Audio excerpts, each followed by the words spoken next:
Assalamualaikum warahmatullahi wabarakatuh. Perkenalkan, nama saya Muhammad Umarahan. Di video kali ini saya akan menayangkan video podcast bersama teman-teman saya. Di podcast kali ini kami akan membahas tentang masalah yang sedang kerap terjadi. Tapi sebelum ke pembahasannya, silakan perkenalkan diri kalian masing-masing. Perkenalkan, nama saya Evaldo Rahman. Dan saya Hanif Ahmad Syafiq. Mungkin topik pertama kita bakalan bahas tentang alam dulu nih ya. Nah, akhir-akhir ini tuh kita lagi sering kena banjir gitu. Nah, gimana sih cara biar kita itu nggak kebanjiran terus gitu? Ada nggak sih caranya? Sebenarnya ada lumayan banyak cara, tapi cara yang akan saya bahas pertama itu adalah dengan tidak membuang sampah di sungai. Karena dengan membuang sampah di sungai dapat menyebabkan aliran air yang ada di sungai itu menjadi terhambat atau tersumbat, yang dapat menyebabkan ikan-ikan di sana menjadi mati dan menyebabkan banjir. Kemudian ada juga dengan cara menanam pohon. Karena dengan menanam pohon dapat mencegah terjadinya abrasi yang menyebabkan rumah masyarakat menjadi longsor dan kemudian hanyut dalam sungai, dan juga dapat mencegah terjadinya banjir karena pohon dapat menyerap air.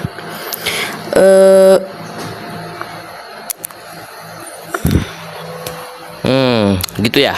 Oke. Dan akhir-akhir ini tuh kayak banyak gak sih ada polusi udara, habis itu banyak asap di mana-mana. Nah, ada gak sih cara biar kita itu mengurangi terjadinya polusi udara? Ada sih caranya, yaitu caranya dengan tidak membakar sampah. Membakar sampah itu dapat melepaskan gas-gas yang menyebabkan kerusakan pada ozon.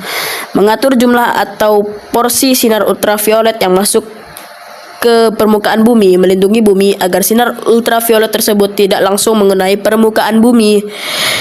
Menyerap sinar ultraviolet menjaga suhu di bumi agar selalu stabil dan melindungi permukaan bumi dari benda-benda langit yang jatuh.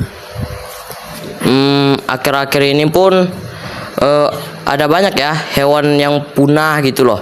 Kayak pesut mahakam, habis itu ada harimau Jawa, habis itu ada badak Jawa.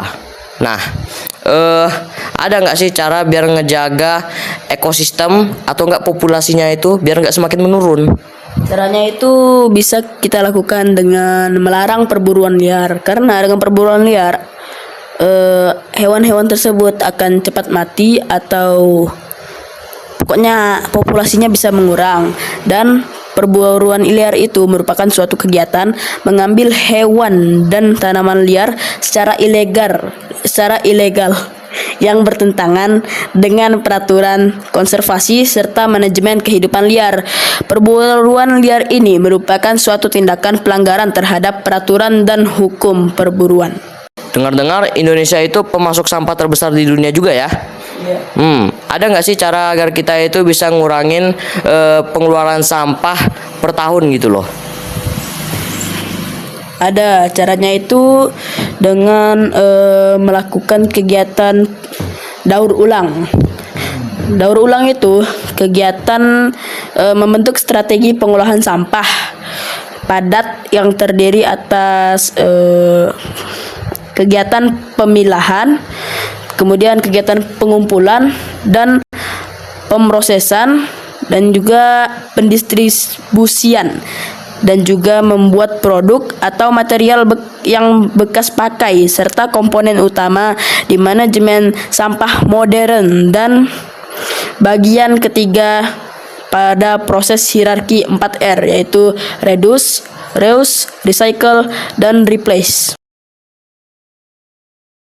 Akhir-akhir ini tuh saya sering banget ngeliat kalangan remaja yang malas bersosialisasi gitu loh. Nah, jadi dia tuh menjadi seseorang yang introvert. Nah, ada gak sih cara-cara agar dia itu dapat bersosialisasi dengan baik dan benar dan merasakan dampak dari bersosialisasi? Dan apa saja sih manfaat-manfaat dari bersosialisasi? Oke, yang pertama adalah cara dari bersosialisasi.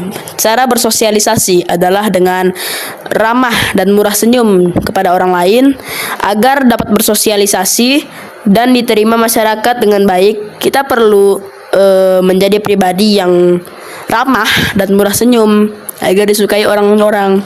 Kemudian kita juga harus bisa menjadi pendengar yang baik. Ketika seseorang lain berbicara atau menyampaikan pendapatnya, kita harus bisa menjadi pendengar yang baik dan menahan diri kita dengan mendengarkan apa yang ingin disampaikan lawan bicara hingga selesai. Kemudian yang ketiga, kita harus memiliki selera humor yang baik. Seseorang yang memiliki selera humor yang baik tentunya menjadi daya tarik tersendiri bagi orang lain. Kemudian ada dampak-dampak dari bersosialisasi. Dampak dari bersosialisasi berupa pembentuk kepribadian. Sosialisasi bertujuan untuk membentuk kepribadian individu sesuai dengan nilai dan norma-norma yang berlaku dalam masyarakatnya. Kemudian ada pengembangan keterampilan sosial. Sosialisasi membantu individu mengembangkan keterampilan dan mengembangkan keterampilan yang diperlukan untuk berinteraksi dengan orang lain secara efektif. Kemudian ada transmisi budaya. Sosialisasi berperan juga dalam meneruskan nilai-nilai budaya, tradisi, dan pengetahuan dari satu generasi ke generasi berikutnya. Kemudian ada integrasi sosial, Melalui sosialisasi, individu belajar untuk menyesuaikan diri dengan berbagai kelompok sosial dan lembaga dalam masyarakat. Kemudian yang terakhir ada pembentukan identitas sosial. Sosialisasi membentuk individu memahami peran dan status mereka dalam masyarakat serta bagaimana mereka berhubungan dengan orang lain atau bersosialisasi dengan orang lain.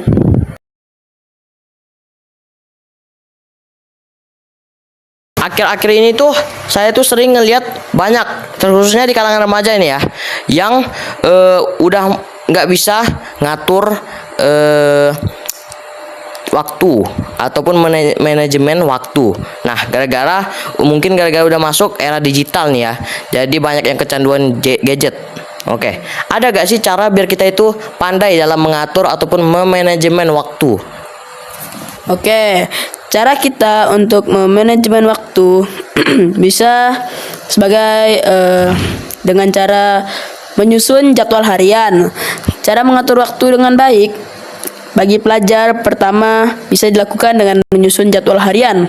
Kamu harus membuat jadwal yang berisikan daftar apa saja tugas atau aktivitas yang kalian akan kerjakan pada hari ini. Kemudian ada dengan buat skala prioritas. Pernah gak sih kamu tuh udah capek duluan padahal baru aja ngeliat daftar hal yang mau dikerjain? Itu adalah hal yang lumrah, terutama bagi kamu yang belum bisa membuat skala prioritas, sehingga semua kegiatan itu dituliskan. Daftar kegiatan yang terlalu panjang secara psikologis akan membuat kamu merasa capek lebih dulu, bahkan sebelum ada yang dikerjakan. Kemudian kamu bisa mengerjakannya satu persatu.